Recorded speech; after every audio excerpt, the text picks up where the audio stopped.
মুসা আলাইহিস সালাম আল্লাহর সাথে সরাসরি কথা বলতেন। ওয়া কাল্লামাল্লাহু মুসা তাকলিমা। সুবহানাল্লাহ পড়েন, আওয়াজ তুলে সবাই বলেন সুবহানাল্লাহ। এখন বনি ইসরাইল হচ্ছে পৃথিবীর সবচেয়ে গোয়ার জাতি। তারা বলে, মুসা তুমি যে আল্লাহর সাথে কথা বলো আমরা তো দেখি না, তুমি যে কথা বলো আমরা তো শুনি না, তো কি করতে হবে? বনি ইসরাইল বলে, আমাদের মধ্য থেকে 70 জন নিয়ে যাইতে হবে তোর পাহাড়ে। ওরা আয়েশা যদি কয় হয় আমরা শুনছি, তাহলে বিশ্বাস করব।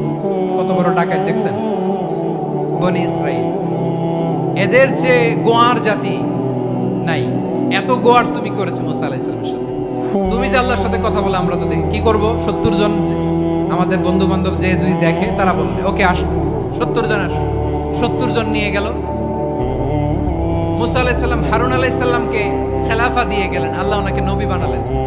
মুসা আলাইহিস সালাম বললেন, হারুন খবরদার, বনি ইসরাইলের মধ্যে তাওহীদের বাণী প্রচার করবা, ঐক্য ধরে রাখবা, বিচ্ছিন্ন হতে দিবা না। চলে গেছে। এইদিকে বনি ইসরাইলের এক দুষ্ট লোক ছিল, নাম সামিরি। কি নাম? সামিরি। সে সবাইরে বলল তোমাদের স্বর্ণগুলো ফালাও। স্বর্ণগুলো ফেললো। বনি ইসরাইলের স্বর্ণগুলোকে গলিয়ে সে একটা গরুর বাচ্চা বানালো। গোবৎস। কিসের বাচ্চা? দেখেন গরুর পূজা কিভাবে শুরু হয় পৃথিবীতে প্রথম। গোবৎস পূজা, গরুর বাচ্চার পূজা কিভাবে। সে স্বর্ণ গলি গরুর বাচ্চা করে জিবরাইল আলাইহিস সালাম যে জমিনে এসেছিলেন, ওই ফেরেশতার পায়ের নিচের একটু মাটি সে বুদ্ধি করে প্যাকেটে রেখে দিয়েছিল। সে গরুর বাচ্চা বানায় স্বর্ণ দিয়ে গলিয়ে ওই মাটি এটার মধ্যে ঢুকাই দিছে বেলকি দেওয়ার জন্য। স্বর্ণ দিয়ে বানানো গোবৎস গরুর বাচ্চার গায়ে যখন সেই মাটি ছুঁড়ে দেয়া হলো, এখন বাছুরের ভেতর থেকে ভ্যাঁ ভ্যাঁ আওয়াজ আসতেছে। কি আসতেছে? সবাই তো অবাক। সামিরি বলে, আরে তোমরা যে 70 জন দিয়ে মুসা আলাইহিস সালামকে পাঠাইছো, ওইদিকে এত ঘুরতেছে, আল্লাহরে খুঁজে পায় না, আল্লাহ তো এটার ভিতরে ঢুকছে। নাউজুবিল্লাহ বলবেন না? তোমরা যে 70 জন দিয়ে পাঠাইলা, 70 জন নিয়ে মুসা আলাইহিস সালাম খালি ঘুরতেছে, আল্লাহরে পায় না। পাবে কেমনে? আল্লাহ তো নাউজুবিল্লাহ এটার ভিতরে। সেজদা দাও। এই সেজদা দিয়ে আল্লাহর নবী হারুন আলাইহিস সালাম বললেন, খবরদার, এটা সুস্পষ্ট শিরক। আল্লাহ সব গুনাহ মাফ করে, শিরকের গুনাহ মাফ করে না। খবরদার, তোমরা থামো। কে শোনে কার কথা? এই যে যেমন এখন আপনারা আমার কথা শুনতেছেন না? শুনতেছেন? হারুন আলাইহিস সালাম বললেন, খবরদার, এই শিরকি কাজে তোমরা সংযুক্ত হয়ো না। তোমাদেরকে কি মনে নাই আমার ভাই মুসা আলাইহিস সালাম কি বলছে? আল্লাহ শিরক মাফ করে না। খবরদার, শিরক করো না, আল্লাহরে ভয় করো। হারুন আলাইহিস সালাম তাদেরকে বুঝালেন, শিরক করো না, আল্লাহরে ভয় করো। শুধু এতটুকুই তিনি বুঝালেন, দাওয়াতি কাজ পালন করলেন, কিন্তু প্রতিরোধ করেন নাই, সশস্ত্র সংগ্রামে লিপ্ত হন নাই, বাধা দেন নাই। কারণ গৃহযুদ্ধ বেঁধে যেতে পারে। উনি ভাবলেন, আমি যদি আমার বাহিনী নিয়ে দাওয়াত দেওয়ার সাথে সাথে প্রতিরোধ করি, আক্রমণ করি, ওরাও আমারে আক্রমণ করবে, ব্লাডশিড হবে, রক্তপাত। এমন অবস্থা হবে বনি ইসরাইলের মধ্যে, যেটা হয়তো আমার ভাই মুসাও কন্ট্রোল করতে পারবে না। সুবহানাল্লাহ কইবেন না? এক একজন নবীকে আল্লাহ তাআলা কি ইন্টেলেক্ট দিয়ে পাঠিয়েছেন। তিনি ভাবলেন, আমি দাওয়াতি কাজটাই করি, এটা যে হারাম এটা থেকে শুধু বারণ করি, কিন্তু প্রতিরোধ না করি। আমি যদি ঐক্য ধরে রাখতে পারি, বাকিটা আমার ভাই সামলে নেবে। সুবহানাল্লাহ। হারুন আলাইহিস সালাম প্রতিরোধ করলেন না। বনি ইসরাইলের মধ্যে গৃহযুদ্ধ বেঁধে যাওয়ার আশঙ্কায় প্রতিরোধ করলেন না, আক্রমণ করলেন না, শুধু দাওয়াত দিলেন। ইন দা মিনটাইম মুসা আলাইহিস সালাম আল্লাহর সাথে কথা বলে যখন ফিরে আসলেন, দেখলেন বনি ইসরাইলের অধিকাংশ লোক মুশরিক হয়ে গেছে। মুশরিক হয়ে গেছে। মুসা আলাইহিস সালাম রেগে গেলেন। রেগে প্রথমে বনি ইসরাইলদেরকে অ্যাটাক না করে ভাইয়ের দাড়ি ধরলেন। হারুন আলাইহিস সালামের দাড়ি আর চুল। মেজাজি নবী ছিলেন। হারুন, তুমি কি করলা? তোমার কি দায়িত্ব দিয়ে গেলাম, তুমি কি করলা? তুমি থাকতে বনি ইসরাইল কেমন করে শিরকের কাজে নিমজ্জিত হয়ে যায়? সাইয়েদনা হারুন আলাইহিস সালাম বললেন, ইন্নী, কোরআন সাক্ষী, কোরআন থেকে কোট করছি, ইন্নী খাশিতু আন তাকুলা ফাররাকতা বাইনা বনি ইসরাঈলা ওয়া লাম তারকুব কওলি। ও আমার ভাই, আমার দাড়ি ধরবেন না, আমার মারবেন না। আমি ভয় করেছি, আমি ভয় পেয়েছি, না জানি আপনি বলেন তুমি কেন খাশিতু আন তাকুলা ফাররাকতা বাইনা বনি ইসরাঈল। আপনি এসে আমারে যদি বলেন তুমি কেন ঐক্য ধরে রাখলে না, কেন মারামারি হলো, কেন রক্তপাত হলো? তোমার কি এই দায়িত্ব আমি দিয়ে দিয়েছিলাম? আমার কথার দিকে কি তুমি ভ্রুক্ষেপ করো নাই? আমি যে বলছি তাওহীদের বাণী প্রচার করবা আর ঐক্য ধরে রাখবা, আমার কথা কি শোনো নাই? আপনি আমারে ধমকাবেন, এই জন্য আমি প্রতিরোধ করি নাই, আক্রমণ করি নাই, গৃহযুদ্ধ আটকানোর জন্য কিন্তু আমি দাওয়াত দিয়েছি। সুবহানাল্লাহ পড়েন। ঐক্য ধরে রেখেছেন। মুসা আলাইহিস সালাম মুহূর্তেই সামিরীকে আক্রমণ করলেন, অ্যাটাক করলেন, শাস্তি দিলেন। মুহূর্তেই ওই গোবৎস গরুর বাছুরকে ভেঙে চুড়ে মেসাকার করে সাগরের মধ্যে ভাসিয়ে দিলেন। পুরো বনি ইসরায়েলকে আবার তাওহীদের উপর প্রতিষ্ঠিত করলেন। পড়েন সুবহানাল্লাহ। এই ঘটনা থেকে শিক্ষা কি? শিক্ষা হচ্ছে আপনি শিরকের আড্ডাখানা দেখলেও বৃহৎ স্বার্থে তাওহীদের দাওয়াত দিবেন, প্রয়োজনে আপনি ঐক্য নষ্ট করবেন না। সুবহানাল্লাহ পড়বেন না? তাহলে ঐক্যের গুরুত্ব বেশি না কম বলেন? আওয়াজ করে বলেন। ওয়াতাসিমু বিহাবলিল্লাহি জামিআ, আল্লাহর রশিকে আঁকড়ে ধরো। ওয়ালা তাফাররাকু, তোমরা বিচ্ছিন্ন হয়ো না। পেকুয়ার ভাইরা আওয়াজ করে বলেন তো আদেশটা কার? এখন বলেন আমাদের ঐক্যবদ্ধ জীবনের দরকার আছে না নাই? এই যে ডক্টর মোহাম্মদ ইউনূস আমাদের লিডার, উনি যে আমাদেরকে জাতীয় ঐক্যের আহ্বান জানিয়েছে, ওনার আহ্বানে আমাদের সাড়া দেওয়ার দরকার আছে না নাই? রাজনীতিবিদদের যে ডাকছে খুশি লাগে না আপনার? আলেমদের ডাকছে খুশি লাগে নাই? আলহামদুলিল্লাহ বলবেন না? আলহামদুলিল্লাহ। সবাইকে ডেকেছে, ঐক্যবদ্ধ করেছে। আমরা ঐক্যবদ্ধ থাকতে চাই, আমরা ঐক্যবদ্ধ জীবন চাই, আমরা আর কাদা ছড়াছড়ি করতে চাই না। রাজি আছেন সবাই? এখন আমরা যদি ঐক্য নষ্ট করি আমাদের কি কি সমস্যা, কি ক্ষতি, কি কুফল? অনৈক্যের কুফল কি? কয়েকটা কুফলের কথা বলে শেষ করব। প্রিয় ভাইরা, what are the drawbacks and disadvantages of division, social and political division in the society? Disunity. আমরা যদি বিচ্ছিন্ন হই, একে অপরের যদি মারামারি করি, একজন যদি আরেকজনের কাফের ফতোয়া দেয়, আমাদের কি ক্ষতি? শুনবেন? কথা কয় না, শুনবেন? এক নাম্বার ক্ষতি হচ্ছে আমরা যদি বিচ্ছিন্ন হই আমাদের শক্তি কমে যাবে, আমাদের পাওয়ার আমরা হারাবো। আমাদের কি হারাবো? পাওয়ার। মনে রাখবেন, যখন আমি একা থাকি তখন আমি ব্যক্তি, যখন আমরা সবাই মিলি তখন আমরা শক্তি।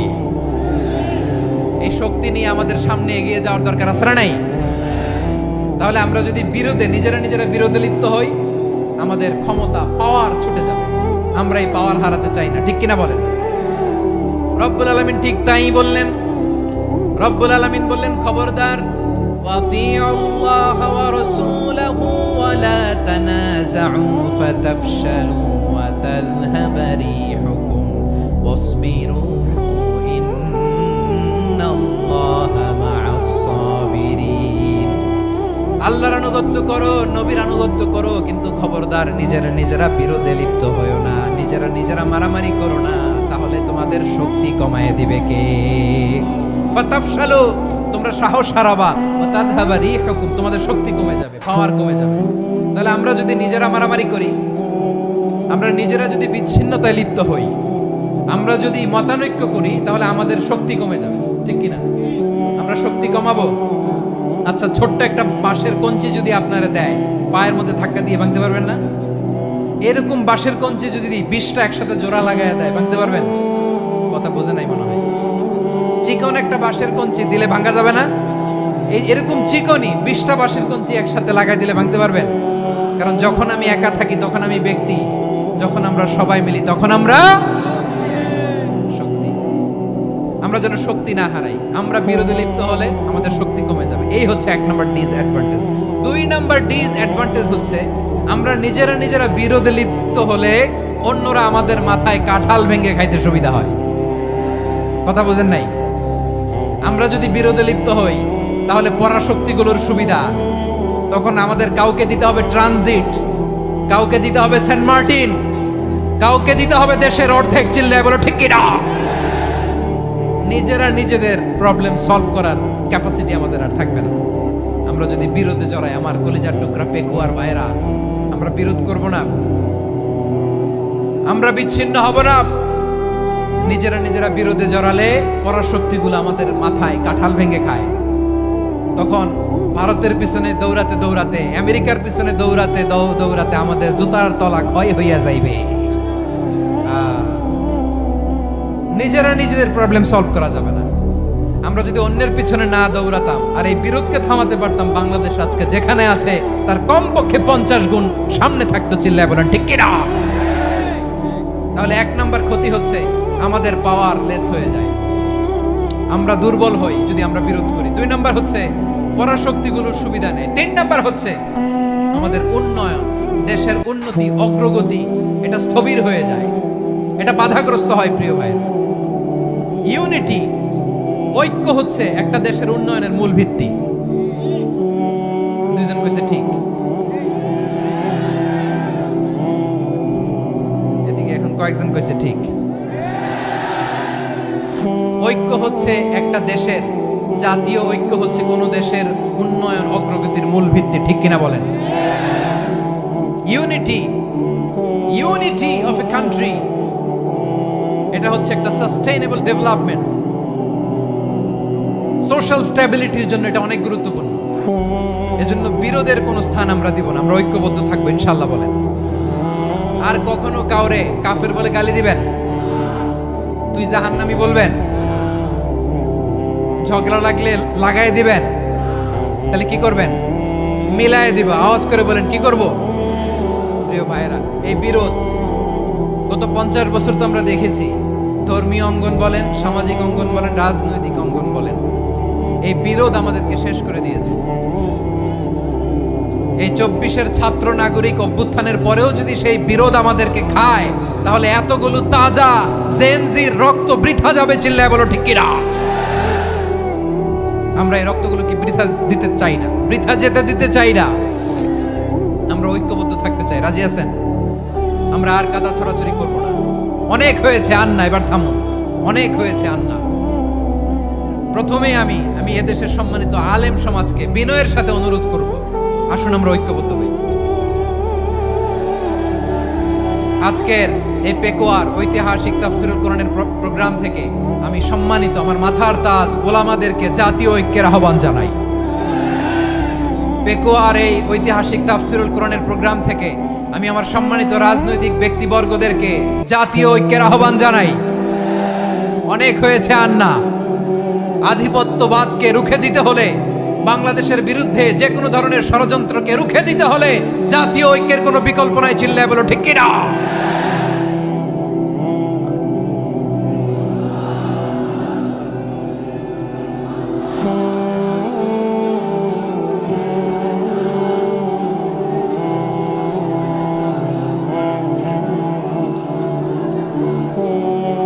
আমার প্রিয় ভাইয়েরা, আমার ভাইয়েরা, আর কাদা ছড়াছড়ি করব না ইনশাআল্লাহ বলেন। আল্লাহুম্মা ফারশাদ। আল্লাহ তুমি সাক্ষী থাকো, আল্লাহ তুমি তৌফিক দাও। আওয়াজ করে পড়েন আমিন। আর একে অন্যকে কাফির বলে গালি দিব না, ঠিক কিনা বলেন? রাজি আছেন? ধ্বংস করে দিয়েছে আমরা আমাদেরকে। আপনারা হালাকু খানের নাম শুনেছেন? মঙ্গল অধিপতি হালাকু খান বাগদাদের আমাদের বিশাল দারুল হিকমা লাইব্রেরিকে ধ্বংস করেছে। 10 লক্ষ মুসলমানদেরকে কচুকাটা করে গণহত্যা করেছে। জানেন, আমাদের সভ্যতা সূতিকাগারের কেন্দ্রবিন্দু ছিল বাগদাদ। ইরাকের বাগদাদে যেদিন সে রক্ত নিয়ে হোলি খেলা করে, রক্তের হোলি খেলা যেদিন হয়, ওই দিনও বাগদাদে বাহাস চলতেছিল। আমাদের বাহাস কি চলতেছিল?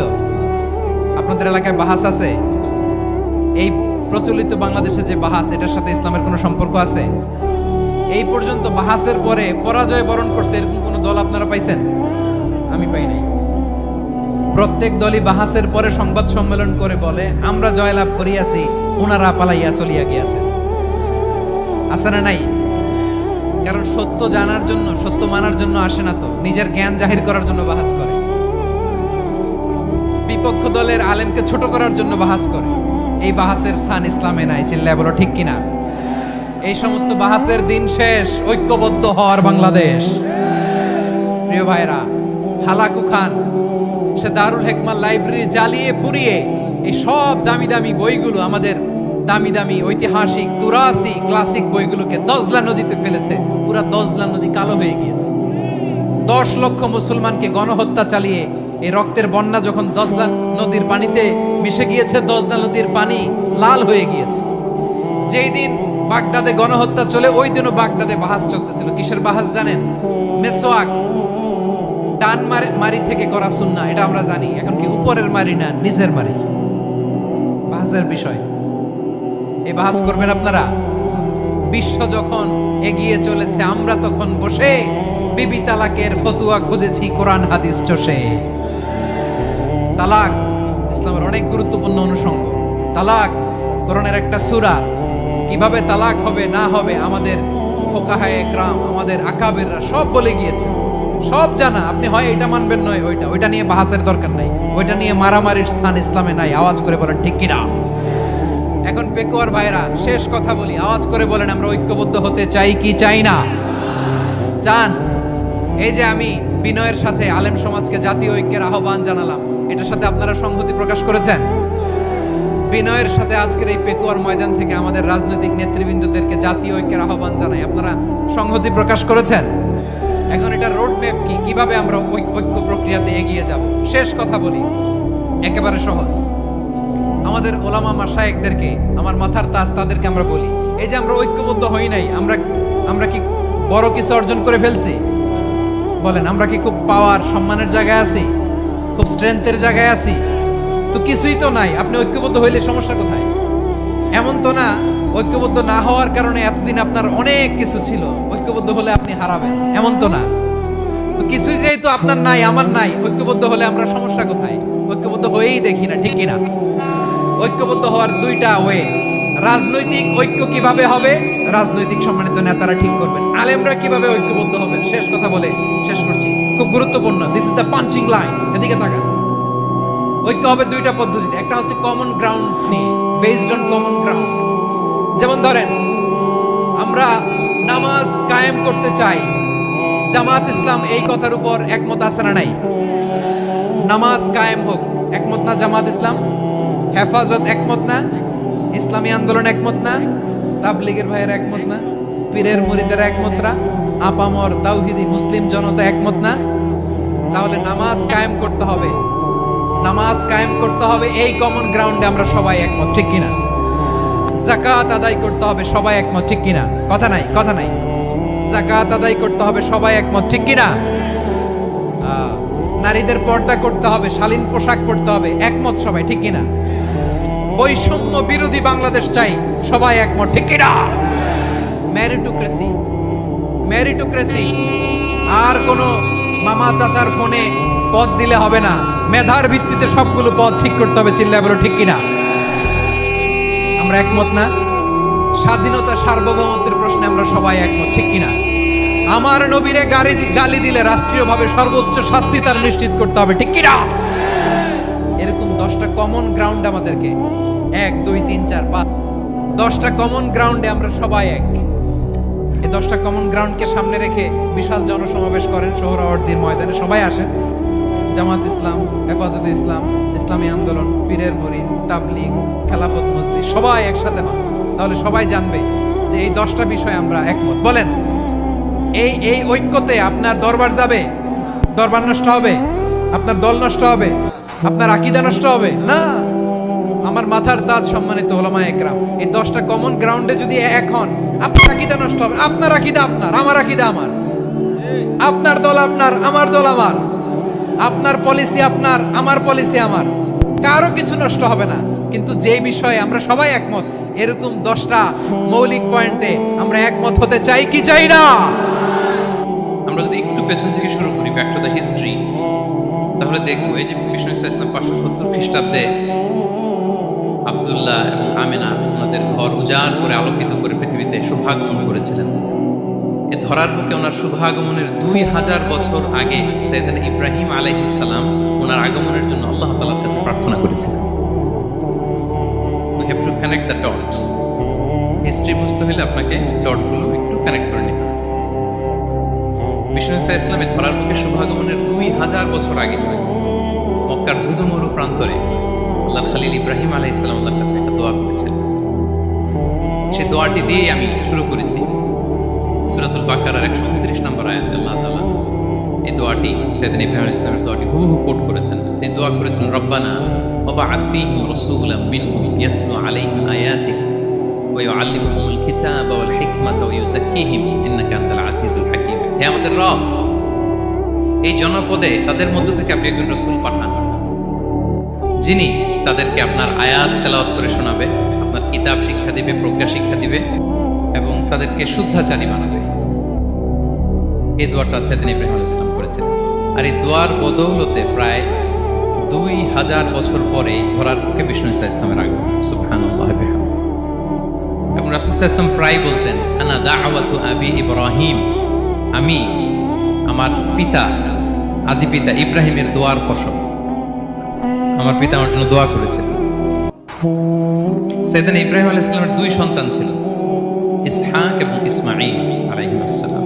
রিপিট, আমি আবার বলি, একদিকে ইসহাক আরেকদিকে ইসমাঈল। আমার সাথে সাথে বলেন, একদিকে আরেকদিকে 2 সন্তান। তো এই যে ইসহাকের যে লিনিয়েজ বা চ্যানেল, পৃথিবীর সব নবী এই চ্যানেলে এসেছে। সেদিন ইসমাইলের লিনিয়েজ বা চ্যানেলে কোন নবী আসেনি। হাজার হাজার নবী, শত শত নবী সাইয়েদনা ইব্রাহিম আলাইহিস সালামের পরে যারাই এসেছে সবাই ইসহাকের চ্যানেলে এসেছে।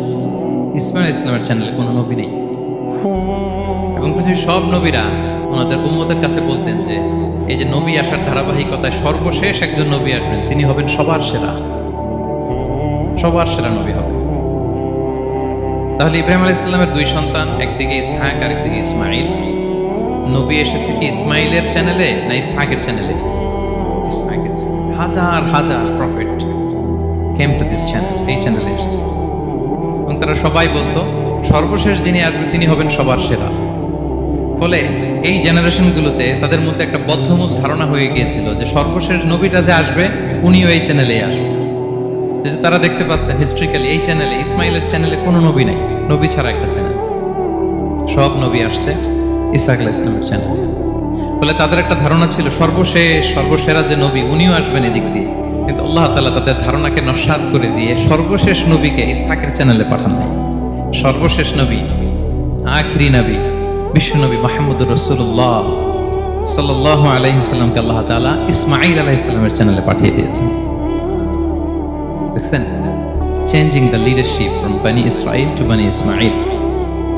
সাইয়েদনা ইব্রাহিম আলাইহিস সালামের ছেলের নাম ইসহাক, ইসহাকের ছেলের নাম ইয়াকুব। ইয়াকুব আলাইহিস সালামের একটা উপাধি হচ্ছে ইসরাঈল। ইসরাঈল মানে হচ্ছে আব্দুল্লাহ, মানে আল্লাহর বান্দা।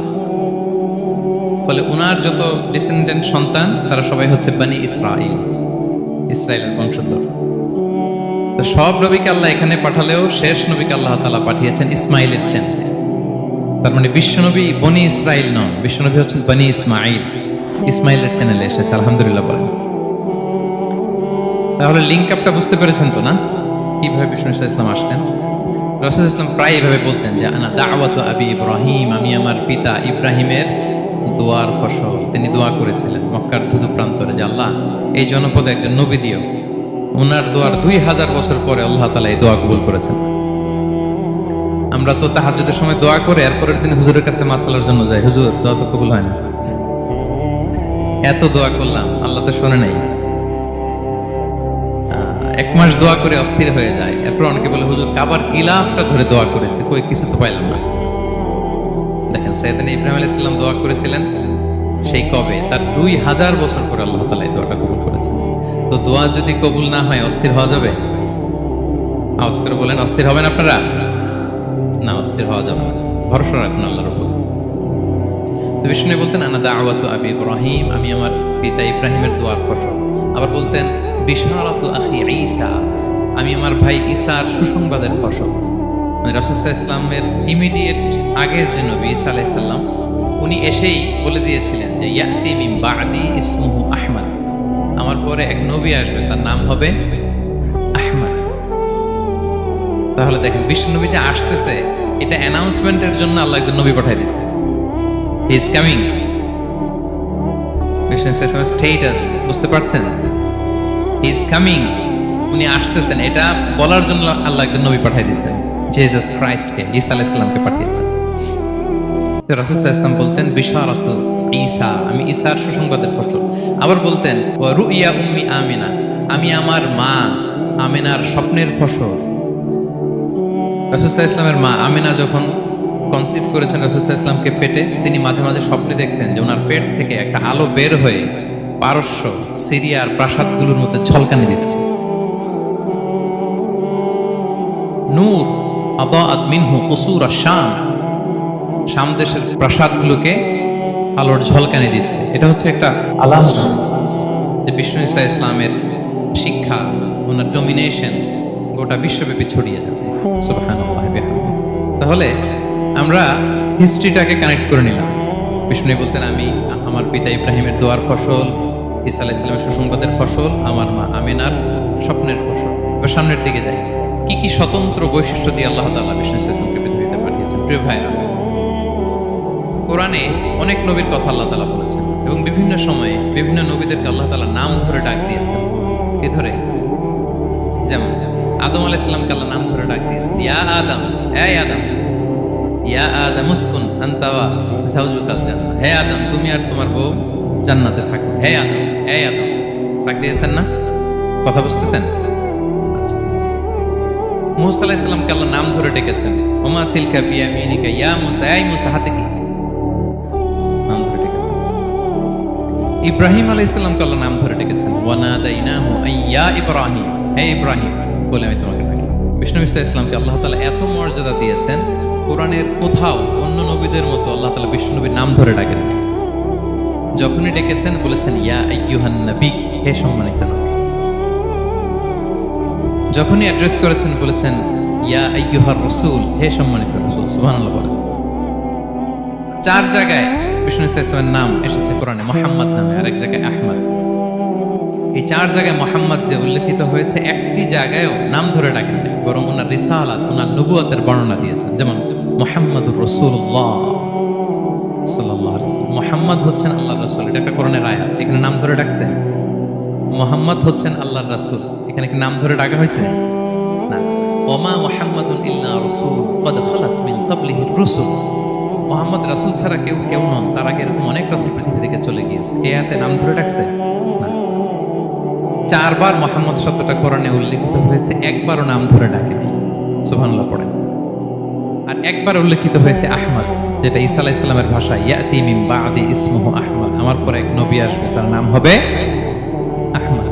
তাহলে দেখেন বিষ্ণু ইসলামকে আল্লাহ তাআলা এত সমীহ করেছেন, এত সম্মান দিয়েছেন, এত মর্যাদা দিয়েছেন যে কোরআনে কোথাও অন্য নবীদের মতো আল্লাহ তাআলা বিষ্ণু নবীর নাম ধরে ডাকেন নাই। যখনই ডেকেছেন ইয়া আইয়ুহান নবী, ইয়া আইয়ুহার রাসূল, হে সম্মানিত রাসূল, হে সম্মানিত।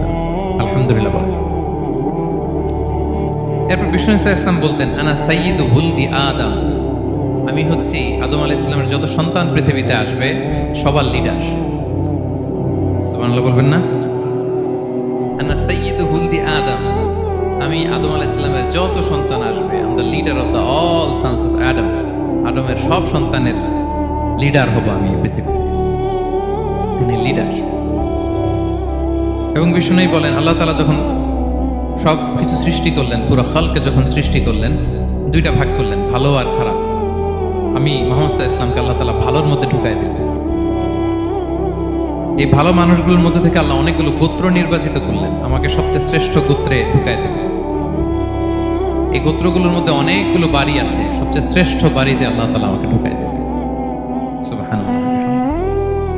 আরেক বর্ণনায় এসেছে যে আল্লাহ তাআলা ইসমাঈল আলাইহিস সালামের বংশধরদের মধ্য থেকে কেনানাকে সিলেক্ট করেছেন, কেনানার মধ্য থেকে আল্লাহ কুরাইশকে সিলেক্ট করেছেন, কুরাইশের মধ্য থেকে আল্লাহ তাআলা বনু হাশিমকে সিলেক্ট করেছেন। বিষ্ণু ইসলাম কিন্তু হাশিমি খানদান, কুরাইশের মধ্য থেকে তিনি বনু হাশিমকে সিলেক্ট করেছেন, আর বনু হাশিমের মধ্য থেকে আল্লাহ তাআলা আমাকে সিলেক্ট করেছেন। সুবহানাল্লাহ। এবং তিনি বলতেন, ওয়া আনা হামিলু লিওয়াইল হামদি ইয়াউমাল কিয়ামাতি ওয়া তাহতাহু আদম, কিয়ামতের দিন আমি প্রশংসার পতাকা নিয়ে দাঁড়িয়ে থাকবো কিয়ামতের ময়দানে, আর ওই পতাকার নিচে স্বয়ং আদম আলাইহিস সালাম থাকবে, ওনার হাতে থাকবে প্রশংসার পতাকা।